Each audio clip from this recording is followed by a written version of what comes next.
A young heiress is rescued from an armed robbery by a lone gunslinger, but the real danger is just beginning. Welcome to today's story, set in the unforgiving American West, where a chance encounter between a wealthy heiress and a mysterious gunslinger will change both their lives forever. You're about to witness a tale of danger, unexpected alliances, and growing feelings in a land where trust is earned with blood and redemption comes at a steep price. If you enjoy this type of content, don't forget to hit that like button. It really helps the channel grow. The midday sun beat down mercilessly on the dusty main street of Millbrook, Arizona territory, casting long shadows between the weathered wooden buildings. The year was 1882, and this remote frontier town served as little more than a way station for travelers crossing the harsh desert landscape toward California. Catherine Montgomery stepped delicately from the stagecoach, her emerald silk dress and matching parasol looking absurdly out of place among the rough-hewn facades and sun-bleached storefronts. At 22, she possessed the refined bearing of East Coast society, her posture perfect, her blonde hair meticulously arranged beneath a fashionable hat adorned with ostrich feathers. The daughter of railroad magnate William Montgomery, Catherine had never ventured further west than Chicago, but recent business concerning her late uncle's mining interests had necessitated this journey into what she considered the uncivilized wilderness. Miss Montgomery called the stagecoach driver, a grizzled man named Pete, who'd been watching her with barely concealed amusement since they'd left Phoenix. "You sure you want to stop here? Next coach don't come through for 3 days." Catherine nodded curtly, adjusting her white gloves. "I have business at the Millbrook Hotel. My uncle's attorney is meeting me there this afternoon." Pete shrugged and began unloading her numerous trunks and cases. The other passengers, a traveling salesman and an elderly woman, remained aboard. Watching the proceedings with curious eyes, Catherine surveyed the town with barely disguised distaste. Millbrook consisted of perhaps 20 buildings arranged along a single dirt road, a general store, a saloon called the Lucky Strike, a blacksmith's shop, the hotel, and various other establishments that seemed to exist in a state of barely controlled decay. The heat was oppressive, and despite her parasol, Catherine could feel perspiration forming beneath her corset. The air smelled of dust, horse manure, and something else, something wild and untamed, that made her unconsciously grip her small, beaded purse tighter. "Ma'am," Pete said, setting down her last trunk with a grunt. "Might want to keep that jewelry tucked away. This ain't Boston." Catherine's hand moved instinctively to the elaborate diamond necklace at her throat, a family heirloom worth more than most people in this godforsaken town would see in a lifetime. "I appreciate the advice," she replied coolly, though his words sent a small chill down her spine. As the stagecoach rumbled away in a cloud of dust, Catherine found herself truly alone. For the first time in her pampered life, the few townspeople visible on the street regarded her with open curiosity, mixed with something that might have been hunger. She gathered her skirts and began walking toward the hotel, her heeled boots clicking against the wooden planks of the sidewalk. She had made it perhaps 50 yards when 3 men emerged from the shadows between buildings. They moved with the deliberate casualness of predators who had spotted easy prey. The leader, a tall man with a scarred face and clothes that had seen better days, smiled as he approached. Well, he drawled, his voice carrying the flat accent of Texas. "What do we have here?" A little songbird, far from her golden cage. Catherine stopped, her heart beginning to race. "Excuse me, gentlemen, I'm simply trying to reach my hotel." The second man, shorter but with arms like tree trunks, circled to her left. "That's a mighty fine necklace you got there, lady. Mighty fine, indeed. And those rings," added the third, a wiry fellow with dead eyes. "Bet they'd fetch a pretty price in Tucson." Catherine's mouth went dry. She could see curious faces appearing in windows, but no one made any move to help. This was the frontier, where people minded their own business, and survival often depended on not getting involved in other people's troubles. "Please," she said, trying to keep her voice steady. "I have money." "You don't need to." "Oh, we know you got money," the leader interrupted, his hand moving to rest on the grip of his pistol. "Question is, you gonna hand it over nice and easy, or do we need to get unpleasant?" If you're enjoying the story so far, don't forget to hit that like button and subscribe to the channel. It was at that moment that a new voice cut through the tension like a blade. "Mighty brave of you boys. 3 against 1 lady." All heads turned toward the source of the voice. A man had emerged from the saloon, moving with the fluid grace of someone completely comfortable with violence. He was tall and lean, dressed in black pants, a white shirt, and a long brown duster that had seen considerable wear. A black hat shadowed his face, but Catherine could see steel gray eyes that seemed to take in everything at once. 2 Colt .45s hung low on his hips, and something in his posture suggested he knew exactly how to use them. "This ain't your concern, stranger," the leader said, though his confidence had noticeably diminished. "The gunslinger 4, that's clearly what he was, stepped into into the street, his spurs ringing softly against the dirt. "Ladies in distress, that makes it my concern. You know who you're messing with," the wiry man demanded. "We ride with the Cassidy gang." A thin smile played at the corners of the stranger's mouth. "Butch Cassidy's in prison. Has been for 6 months. So either you boys are liars, or you're the stupidest outlaws in the territory." The confrontation hung in the air like smoke. Catherine found herself holding her breath, acutely aware that men might die in the next few seconds. The street had gone completely silent, except for the whisper of wind through the buildings, and the distant sound of a dog barking. The leader's hand twitched toward his gun. The stranger moved. What happened next occurred so quickly that Catherine's eyes could barely follow it. The gunslinger's hand dropped to his right Colt and came up in one smooth motion, the barrel clearing leather and firing before any of the 3 outlaws had even gotten their weapons halfway drawn. The leader spun and fell, clutching his shoulder and screaming. The second shot came before the echo of the first had faded, and the wiry man's gun went flying from his hand as blood blossomed from his wrist. The third outlaw, seeing his companions down, threw his hands up in surrender. "Smart choice," the gunslinger said calmly, smoke still curling from his barrel. "Now collect your friends and ride out. If I see any of you in this town again, the next shots won't be so generous." The uninjured man helped his wounded companions onto their horses, and within minutes they were galloping out of town, leaving only dust and blood to mark their presence. Catherine stood frozen, her parasol forgotten at her feet, staring at the man who had just saved her life. He holstered his weapon and approached her, his expression unreadable. "You hurt?" His voice was quiet, with just a hint of a southern accent.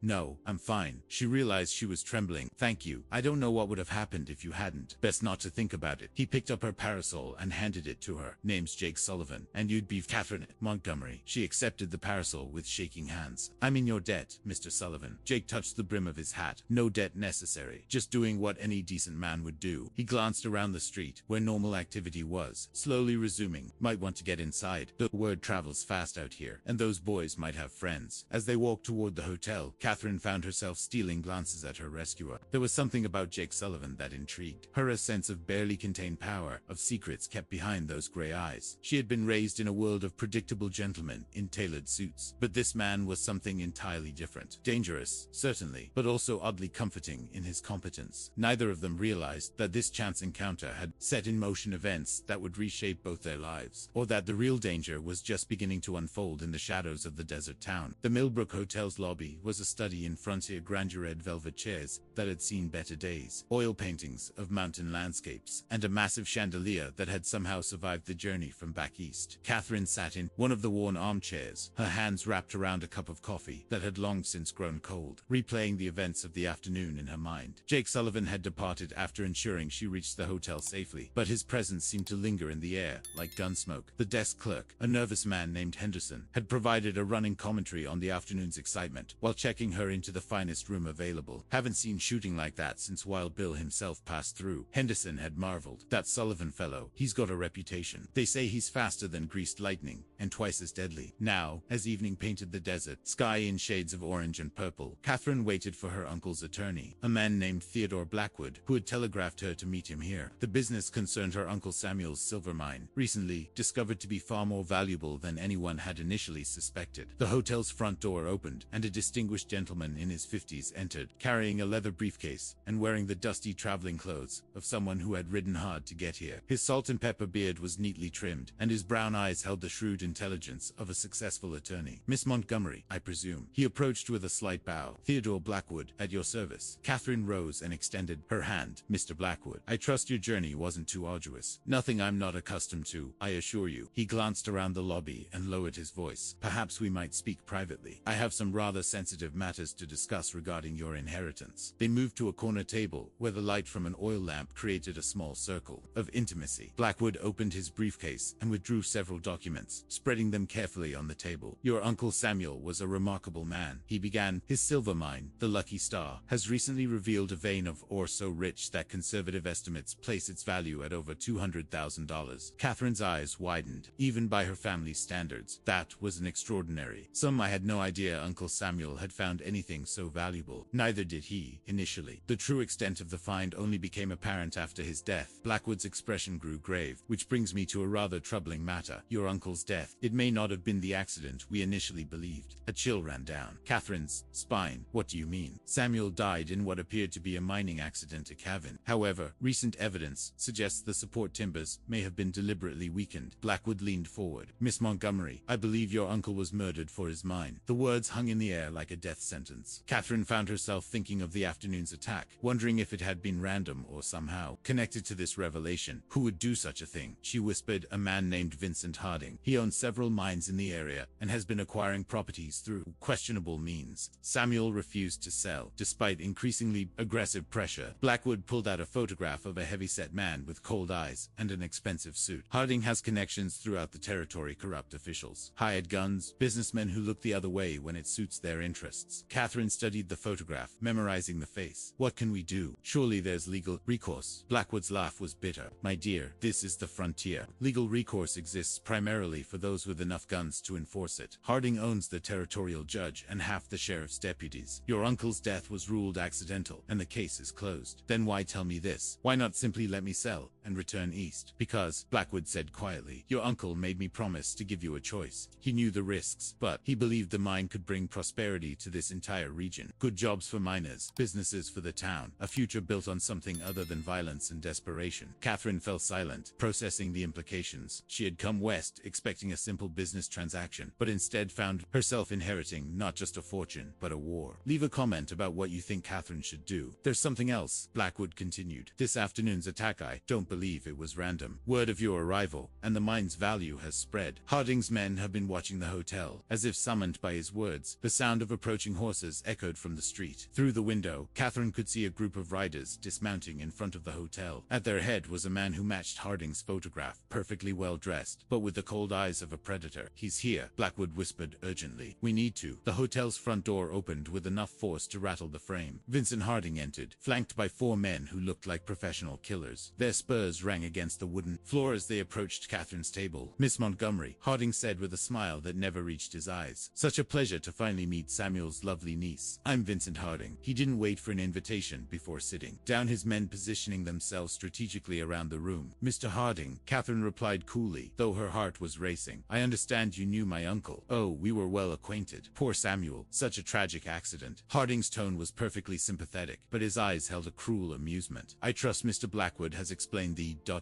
challenges of operating a mine in this territory. He's mentioned some of the difficulties. Yes, the frontier can be so unpredictable. Cavans, bandits, Apache raids. A woman of your refinement might find such concerns overwhelming. Harding leaned back in his chair. Fortunately, I'm prepared to make you a very generous offer for the Lucky Star. Shall we say $50,000? Cash, of course, and you could be on the next stage back to civilization. Catherine glanced at Blackwood, who gave an almost imperceptible shake of his head. The mine was worth 4 times that amount, at minimum. That's very kind, she said carefully, but I haven't had time to fully assess my options. Harding's smile faded slightly. Miss Montgomery, I fear you may not understand the realities of your situation. Your uncle was stubborn about similar offers. It would be unfortunate if you were to follow his example. The threat was unmistakable. Catherine felt a flash of anger that surprised her with its intensity. All her life, men had tried to manage her, control her, make decisions for her supposed benefit. But this was different. This man had likely murdered her uncle, and now he sat in her presence, making veiled threats, with the casual confidence of someone accustomed to getting his way through intimidation. Mr. Harding, she said, her voice steady despite her racing pulse. I appreciate your concern, but I'm perfectly capable of making my own decisions about my property. For a moment, Harding's mask slipped, revealing something cold and dangerous beneath. I see. Well, I certainly hope you'll reconsider. The frontier has a way of changing people's perspectives. He stood to leave, but paused at the sound of familiar spurs ringing across the lobby floor. Jake Sullivan emerged from the shadows near the staircase, moving with that same fluid grace Catherine remembered from the afternoon. He must have entered through the back of the hotel. Evening, Harding, Jake said conversationally, though his hand rested casually near his gun. Didn't expect to see you in this particular establishment. Harding's jaw tightened. Sullivan, I might say the same about you. Oh, I go where I'm needed. Jake's gray eyes swept over Harding's men with professional assessment. And right now, it seems like I'm needed here. The tension in the room ratcheted up several notches. Catherine could see Harding's men shifting position, hands moving closer to their weapons. But something in Jake's bearing a coiled readiness that suggested violence was not just possible, but imminent seemed to give them pause. This is a private business discussion, Harding said carefully. Funny thing about private discussions, Jake replied. They tend to stay private when everyone involved wants them to. But when folks start making threats threats. He let the sentence hang in the air. Harding's face darkened. You always did have an unfortunate habit of sticking your nose where it doesn't belong, Sullivan. One day that's going to get you killed. Maybe, but not today, and not by you. For a long moment, the two men stared at each other, and Catherine realized she was witnessing more than just a confrontation. This was a clash between two different worlds, two different codes of honor. Finally, Harding jerked his head toward the door. We'll continue this conversation another time, Miss Montgomery. I do hope you'll give my offer serious consideration. As Harding and his men filed out of the hotel, Catherine released a breath she hadn't realized she'd been holding. Jake remained standing until the sound of hoofbeats faded into the distance. You all right? He asked, turning to her with genuine concern. Thanks to you. Yes. She looked up at him, this mysterious gunslinger who seemed to appear whenever she needed help most. Mr. Sullivan, may I ask why you're helping me? Jake was quiet for a moment, his gray eyes thoughtful. Your Uncle Samuel was a good man. He helped me out once when I needed it. Didn't ask questions or want anything in return. Guess you could say I'm returning the favor. But Catherine sensed there was more to it than that. There was something in the way Jake looked at her, something that made her pulse quicken, in a way that had nothing to do with danger. As the evening deepened and the hotel settled into quiet, Catherine realized that her simple business trip had become something far more complicated. She was caught between forces she didn't fully understand, with only a mysterious gunslinger standing between her and men who would kill her as easily as they might swat a fly. But for the first time in her privileged life, she was faced with a choice that was entirely her own. She could take Harding's money and return to the safety of Boston society, or she could stay and fight for what was rightfully hers. The question was, did she have the courage to see it through? Dawn broke over Millbrook with the relentless intensity of desert sun, painting the mountains in shades of gold and crimson. Catherine stood at her hotel room window, watching the town come to life below. Miners were already heading out to the nearby claims, their lunch pails glinting in the early light, while shopkeepers swept dust from their storefronts in a daily ritual of futile optimism. She had slept poorly, her dreams filled with images of gunsmoke and her uncle's face, but morning had brought a surprising clarity of purpose. The Catherine Montgomery, who had stepped off that stagecoach yesterday, felt like a different person, softer, more naive, unprepared for the harsh realities of frontier life. The woman looking out at the desert landscape now understood that some things were worth fighting for, regardless of the cost. A knock at her door interrupted her thoughts. Miss Montgomery, it's Jake Sullivan. She opened the door to find the gunslinger holding 2 cups of coffee and wearing an expression of grim determination. In the morning light, she could see details that had been hidden in yesterday's shadows, a small scar along his jaw, the weathered hands of someone who had worked hard for everything he possessed, and eyes that held depths of experience she could only guess at. Figured you might need this, he said, offering her one of the cups. We need to talk. They settled into the chairs by the window, and Catherine was surprised by how natural it felt to share this quiet moment with a man she barely knew. There was something about Jake Sullivan that put her at ease, despite his obvious capacity for violence. I spoke with some folks last night, Jake began, his voice low and serious. Harding's got more men riding in from Tucson. Word is, he's planning something big, and soon. Catherine felt her stomach tighten. What kind of something? The kind that usually ends with people dead and property changing hands. Jake studied her face carefully. Miss Montgomery, Catherine, I need you to understand what you're up against here. Vincent Harding isn't just some local tough trying to muscle in on your claim. He's got connections that reach all the way to the territorial capital, judges, politicians, low men. He owns them, or scares them into compliance. Then what chance do we have? The question hung between them, and Catherine noticed she had said we without thinking about it. Jake noticed too, and something shifted in his expression. Your uncle thought there was a chance, he said quietly. Samuel showed me something before he died. Hidden in his mind, there's evidence documents that prove Harding's been using violence and intimidation to steal claims throughout the territory. Names, dates, witness statements. Enough to bring down his entire operation if it ever reached the right people. Catherine set down her coffee cup with shaking hands. You think that's why he was killed? I know it is. Samuel told me he was planning to send those documents to a federal marshal he trusted, someone outside Harding's influence, but he died before he could do it. Where are these documents now? Jake's smile was grim. Still hidden in the mine, far as I know. But getting to them means going into territory Harding considers his own, and staying alive long enough to get that evidence to someone who can act on it. Catherine stood and walked back to the window, watching the everyday life of the town continue below. She thought about her comfortable life in Boston, the predictable rounds of social calls and charity work that had defined her existence. Then she thought about her Uncle Samuel, who had chosen to build something meaningful in this harsh landscape, and who had died for refusing to surrender to corruption and violence. Mr. Sullivan, she said, without turning around, if I decide to go through with this, what would you ask in return for your help? If you're enjoying this story so far, a like and subscription really helps the channel. The silence stretched long enough that she finally turned to look at him. Jake was staring out at the desert, his expression distant. "Your uncle saved my life once," he said finally. "More than that, he gave me a reason to believe there was still good worth fighting for in this world. I've spent the last 10 years drifting from town to town, hiring my gun out to whoever paid the most. But Samuel,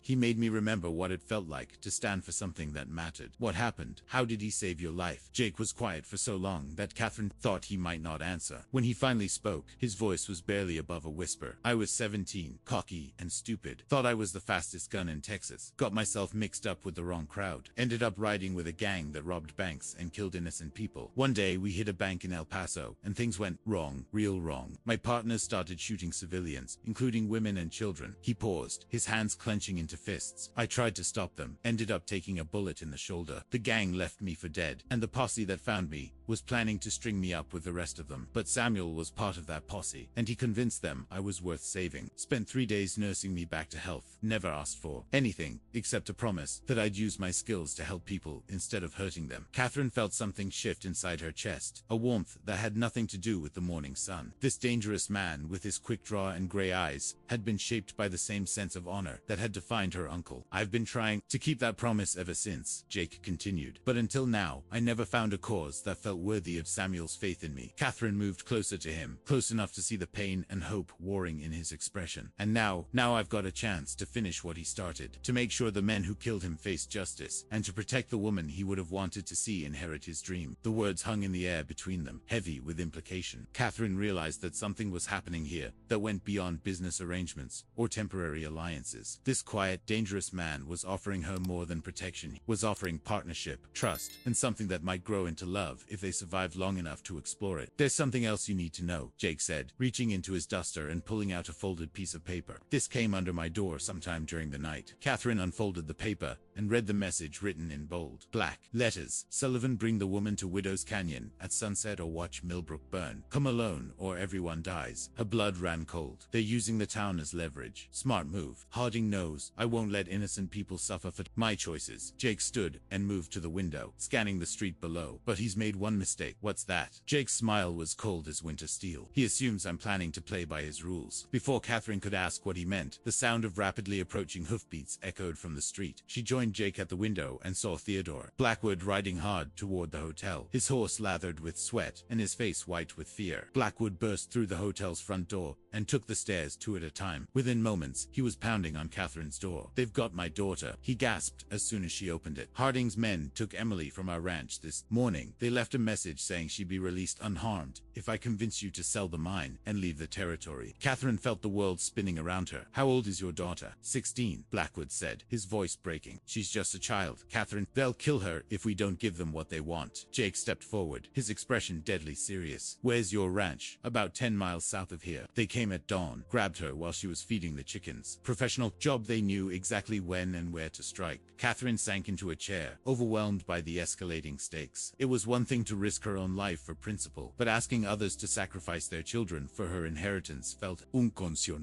"I'll sell," she said quietly. "I can't be responsible for that girl's death." "No." Jake's voice was firm. "That's exactly what Harding wants for you to fold under pressure. If you give in now, it won't stop with Emily Blackwood. He'll keep using innocence as leverage until he owns everything and everyone in this territory." "Then what do you suggest?" Catherine demanded, her voice rising. "Let a 16-year-old girl die for a mine." Jake was quiet for a moment, that familiar, calculating look in his eyes. "There's a third option, but it's dangerous, and it'll require all of us to trust each other completely." "What kind of option?" Blackwood asked desperately. "We give Harding what he thinks he wants, but on our terms. Tonight at sunset, I'll meet his men at Widow's Canyon, like they demanded. But instead of bringing Catherine alone and defenseless, we'll be ready for them." "That's suicide," Blackwood protested. "He'll have 20 men or more, maybe, but Harding's got one weakness, his arrogance. He thinks he's already won, which means he won't be expecting a fight." Jake turned to Catherine. "The question is, are you willing to bet your life that I can keep my promise to your uncle?" Catherine looked into those steel gray eyes and saw not just competence and determination, but something deeper, a man who had found his cause and would die before abandoning it. More than that, she saw someone who had looked into the darkness of his own soul and chosen to walk toward the light. "What do you need me to do?" she asked. As Jake began outlining his plan, Catherine realized that she was about to discover what she was truly made of. The sheltered heiress from Boston was gone forever, replaced by the woman who understood that some things were worth any risk. The only question now was whether they would live long enough to see justice done. The sun hung low over Widow's Canyon, painting the red rock walls in shades of blood and shadow. The canyon had earned its name from the number of men who had died in its narrow confines over the years: claim jumpers, outlaws, and anyone foolish enough to venture into its maze of passages without proper preparation. Now it would either be the site of justice served, or the place where Catherine Montgomery's story came to an end. Jake Sullivan checked his weapons one final time, the familiar weight of his Colts providing a strange comfort. He had positioned himself on a ledge overlooking the canyon floor, where he could see anyone approaching, while remaining hidden among the rocks. According to his pocket watch, sunset was still 30 minutes away, but Harding's men would likely arrive early to set up their own ambush. Catherine crouched beside him, wearing men's clothes they had borrowed from the hotel stable boy. Her silk dress and parasol had been replaced by rough denim pants, a cotton shirt, and sturdy boots. She looked nothing like the refined Eastern lady who had stepped off the stagecoach 2 days ago, and Jake found himself admiring not just her courage, but the way she had adapted to circumstances that would have broken most people of her background. "Are you certain about the signal?" she asked quietly, checking the derringer Jake had given her. It was a small weapon, but deadly at close range. "When you see me stand up and remove my hat, that means Harding's taken the bait. You and Blackwood move to the mine entrance and start working on getting those documents. No matter what happens down there, don't come back for me until you have that evidence." Catherine nodded, though Jake could see the worry in her green eyes. They had gone over the plan a dozen times, but they all knew how quickly things could go wrong in a gunfight. The plan was risky, but simple. Theodore Blackwood had ridden to Harding's ranch under a flag of truce, claiming that Catherine was ready to negotiate the sale of the mine. He had convinced Harding that she would meet him at the Lucky Star mine at sunset with the deed, and would sign it over in exchange for his daughter's safety. It was a believable story, because it was exactly what a frightened Eastern lady might do. What Harding didn't know was that Blackwood had also carried word to Federal Marshal Robert Hayes, who had been investigating corruption in the territorial government for months. Hayes was riding hard from Phoenix with a squad of federal deputies, but even if he pushed his horses to the limit, he wouldn't arrive until well after dark. The real key to the plan was misdirection. While Harding and his men waited at the mine, expecting to complete their extortion, Jake would be here at Widow's Canyon, where Emily Blackwood was being held. The men guarding her would be the core of Harding's operation, the enforcers and killers who did his dirty work. If Jake could take them out and rescue the girl, it would cripple Harding's ability to carry out his threats. "Movement," Catherine whispered, pointing toward the canyon entrance. Jake pulled out his spyglass and studied the approaching riders. 5 men, all heavily armed, with a 6th figure that had to be Emily Blackwood. The girl's hands were tied, but she was sitting upright in her saddle, which suggested they hadn't harmed her yet. "That's them," Jake confirmed. "Remember, once this starts, everything happens fast. Stay low, stay quiet, and don't hesitate if you have to use that derringer." The riders entered the canyon and took up positions among the rocks, clearly planning their own ambush. Their leader, a tall man with a black beard, untied Emily from her horse and positioned her where she would be visible to anyone entering the canyon. It was a textbook hostage situation, the girl as bait, gunmen hidden in the rocks, and no way out once the trap was sprung. What they didn't expect was for the trap to close on them instead. Jake waited until the men had settled into their positions, then began his descent into the canyon. He moved like a ghost among the rocks, using every bit of cover available. His years of experience had taught him that patience and positioning mattered more than quick draw in a situation like this. If you're enjoying this intense finale, leave a comment about what you think will happen next. The first guard never knew what hit him. Jake slipped up behind the man's position and rendered him unconscious with the butt of his gun. 1 down, 4 to go. The second guard was more alert, turning just as Jake approached, but the gunslinger was faster, his draw smooth and silent as he clubbed the man into unconsciousness. 2 down. It was the third guard who spotted him, shouting a warning that echoed off the canyon walls. "He's here. Sullivan's in the canyon." Suddenly the rocks came alive with gunfire. Bullets whined off stone as Jake dove for cover, rolling behind a boulder just as a rifle shot shattered the air where his head had been. The remaining 3 guards had good positions and clear fields of fire. This was about to become the kind of gunfight that legends were made of. "Sullivan," the black-bearded leader called out. "You're outnumbered and outgunned. Throw down your weapons and we'll make it quick." Jake's response was a bullet that sent the man diving for cover. The fight was on. What followed was a deadly game of cat and mouse among the rocks. Jake used his knowledge of the canyon to stay mobile, never remaining in one position long enough for the guards to pin pin him down, but they were good professional killers who knew their business, and they were slowly forcing him into a corner. A bullet grazed his shoulder, spinning him around and sending him stumbling behind a pile of rubble. He could feel blood seeping through his shirt, and his left arm was starting to go numb. Time was running out. That was when Emily Blackwood proved that courage ran in her family. The 16-year-old had been working at the ropes, binding her wrists ever since the shooting started, using a sharp edge of rock to fray the fibers. When she finally broke free, she didn't run for safety. Instead, she grabbed a fallen guard's rifle and began firing at her captors from behind. The unexpected attack from their rear threw the remaining guards into confusion. In that moment of chaos, Jake made his move. He came around the boulder, with both guns blazing, his shots finding their targets with deadly precision. When the gun smoke cleared, 3 more men lay dead or dying among the rocks. The black-bearded leader was the only one left, and he had Emily by the throat with a knife pressed to her neck. "Drop your guns, Sullivan, or the girl dies." Jake froze, his weapons halfway drawn. Emily's eyes were wide with fear, but she remained perfectly still, understanding that any sudden movement might trigger the blade. "Smart girl," the leader snarled. "Now kick those guns away and step back." Jake hesitated, weighing his options. The man was a professional. He wouldn't give up his advantage once he had it. If Jake surrendered his weapons, they would both be dead within minutes. "You killed my friends," the leader continued, his voice thick with rage. "I'm going to enjoy making you watch her die before I put a bullet in your—" He never finished the sentence. Emily, with the quick thinking of youth, suddenly went limp in his arms, throwing him off balance for just an instant. It was all the opening Jake needed. His right hand Colt cleared leather and fired in one smooth motion. The bullet took the leader's center mass, spinning him away from Emily and sending him crashing to the canyon floor. For a moment, the canyon was silent except for the echo of the gunshot fading among the rocks. Then Emily was running toward Jake, tears streaming down her face. "Mr. Sullivan, are you hurt?" Jake holstered his weapons and caught the girl as she stumbled, checking her quickly for injuries. "I'm fine. Emily, are you all right? Did they hurt you?" "No, sir. They scared me something awful, but they didn't hurt me." She looked around at the bodies scattered among the rocks. "Is it over?" "This part is," Jake said grimly. "But we need to get to the mine. Your father and Miss Montgomery are waiting for us." As they rode out of Widow's Canyon, Jake couldn't shake the feeling that the hardest part was still ahead. Harding would discover what had happened to his men soon enough, and when he did, his rage would know no bounds. The race to expose his crimes and bring him to justice had only just begun. By the time they reached the Lucky Star mine, the sun had set completely, leaving the desert landscape bathed in silver moonlight. Jake could see the glow of lanterns near the mine entrance, where Catherine and Theodore Blackwood were working frantically to uncover the hidden documents. "Father," Emily called out as they approached, and Blackwood emerged from the mine shaft to sweep his daughter into his arms. "Thank God," he whispered, holding her tight. "When I heard the gunshots from the canyon, I thought, ...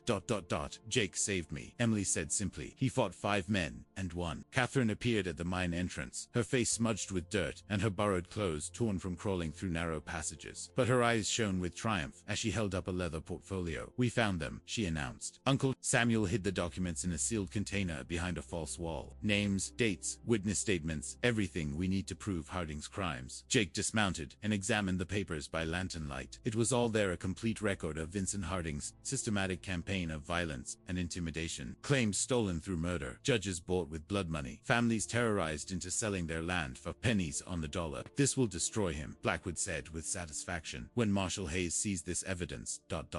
He was interrupted by the thunder of approaching hoofbeats. A large group of riders was approaching fast, and Jake's hand moved instinctively to his gun. "That's not the Marshal," he said grimly. "That's Harding, and he's brought an army." 25 riders emerged from the darkness, surrounding the mine entrance with practiced efficiency. Vincent Harding rode at their head, his face twisted with rage as he took in the scene his men defeated, his hostage freed, his carefully laid plans in ruins. "Sullivan," he roared, "you cost me good men tonight. Should have chosen your allies more carefully." Jake replied calmly, though he was rapidly calculating odds and angles. 25-4 were not good numbers, even with the advantage of defensive positions. Harding's laugh was cold as winter wind. "It doesn't matter. You have something that belongs to me, and I'm going to take it back, along with the lives of everyone who interfered with my business. The evidence is already on its way to the federal marshal," Catherine said, stepping forward with surprising courage. "It's over, Harding. Your reign of terror ends tonight." "Does it?" Harding smiled, but there was madness in his eyes. "I don't think so. You see, Miss Montgomery, I've spent 10 years building my empire in this territory. I'm not about to let some Eastern princess and a washed-up gunslinger tear it it down. He raised his hand, and Jake knew that in seconds, the night would explode in violence. For people against 25, it would be a massacre. But before Harding could give the order to fire, new voices rang out from the darkness. Federal marshals, you're surrounded. Throw down your weapons. Marshal Robert Hayes emerged from behind the rocks with a dozen federal deputies, their badges gleaming in the moonlight and their rifles trained on Harding's men. The corrupt businessman's face went white as he realized his empire was truly crumbling around him. Vincent Harding, Hayes announced formally, you're under arrest for murder, extortion, bribery of federal officials, and conspiracy. Any man who throws down his weapons and surrenders will be treated fairly. Any man who chooses to fight will be shot down where he stands. The standoff lasted for several heartbeats. Then, one by one, Harding's hired guns began dropping their weapons. They were professionals who understood when a cause was lost. Harding himself sat motionless on his horse, staring at the ruin of everything he had built. When he finally spoke, his voice was hollow with defeat. This isn't over, Sullivan. I have friends, influence. I'll be out of prison in 5 years. And when I am, no, Jake said quietly, you won't. There was something in the gunslinger's voice that made even Harding's blood run cold. This wasn't a threat, it was a promise. Jake Sullivan had kept his word to Samuel Montgomery, and he would keep watching over those the dead man had loved. As the marshals led Harding and his men away in chains, Catherine found herself standing beside Jake in the moonlight, looking out over the desert landscape that had nearly claimed their lives. What happens now? She asked softly. Jake was quiet for a moment, considering the question. Now you decide what kind of life you want to build. You've got your uncle's mine, his dream of bringing prosperity to this territory. Question is, do you want to see it through? Catherine looked at the mine entrance, then at the lights of Millbrook twinkling in the distance. Finally, she looked at the man beside her, this quiet, dangerous guardian who had risked everything to keep a promise to a dead friend. I think I do, she said, but I'll need help. Someone who understands this country, knows its people, someone I can trust. Jake's smile was the first genuinely happy expression she had seen from him. I reckon I know someone who might be interested in that kind of partnership. As they stood together under the vast desert sky, Catherine realized that her journey west had given her something she had never expected to find. Not just independence and purpose, but love. The sheltered heiress from Boston was gone forever, replaced by a woman strong enough to build a life in the untamed frontier. The sun would rise tomorrow on a territory free from Vincent Harding's corruption, and Catherine Montgomery would be there to see it, hand in hand with the gunslinger who had helped her find her courage. Some stories end with justice served and love triumphant. This was one of them. What an incredible journey through the American frontier. From a chance encounter on a dusty street to a final showdown under the desert stars. Catherine and Jake's story shows us that courage isn't about being fearless. It's about doing what's right despite the fear. If you enjoyed this story, I'd love to hear your thoughts. Which part was your favorite? Did you see the romance building between Catherine and Jake from the beginning? Leave a comment below and let's discuss this tale of justice, courage, and love in the Old West. If you haven't subscribed yet, make sure to hit that subscribe button and ring the notification bell so you don't miss our next story. Until then, remember that sometimes the most unlikely partnerships can change everything. Thanks for joining me on this adventure, and I'll see you in the next video.